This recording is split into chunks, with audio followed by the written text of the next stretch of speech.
अस्सलाम वालेकुम दोस्तों, कैसे हो? उम्मीद करता हूँ सब दोस्त खैर खैरियत से होंगे। दोस्तों, आज के मुख्तसर वीडियो क्लिप ड्रामा जानिसार के बारे में है, जो कि बहुत ही बेहतरीन तुझे ड्रामा है। इश्क इस हो वक्त बहुत ही मशहूर ड्रामा है। खुदा करे, 2024 में सबसे तुझे ज़्यादा इश्क फेमस हो यानी सबसे मशहूर ड्रामा जानिसार खुदा। है। इस ड्रामे में जो मेन दो एक्टर्स हैं, जानिसार यानी कि नौशेरवान गजनवी और उसके साथ दुआ, सरफराज और फिजा, जो कि बहुत ही बेहतरीन एक्टर्स है। और इस ड्रामा यानी कि ड्रामा जानिसार बहुत ही मशहूर ड्रामा है। इस वक्त इस ड्रामे पर मिलियंस में व्यूज़ आते हैं।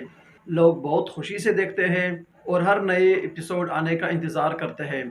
ये छोटा सा वीडियो क्लिप आप भी देखें, जिसमें पिज़्ज़ा और सरफराज की लड़ाई हुई और उनके घर वाले सब आए, और 50 जो एपिसोड आने वाला है उसमें सब कुछ नौशरवान को बता दिया, और नौशरवान के दिल में जो दुआ के लिए नफ़रत थी वो भी ख़त्म हो गई।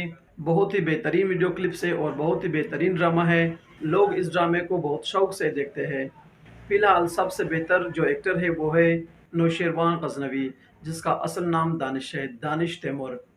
दोस्तों, 1 मिनट का वीडियो क्लिप पे आखिर तक लाज़मी देखो, क्योंकि इस किस्म के वीडियो मैंने बिल्कुल नहीं बनाए हैं। लेकिन आज इस ड्रामे को मैं बहुत ज़्यादा शौक़ से देखता हूँ और आप लोगों के साथ भी ये छोटा-सा वीडियो क्लिप शेयर किया। और आप तमाम दोस्तों से गुज़ारिश है कि मेरे इस चैनल को थोड़ा सपोर्ट करो। नेक्स्ट वीडियो में मिलते हैं। फ़िलहाल अल्लाह हाफ़िज़।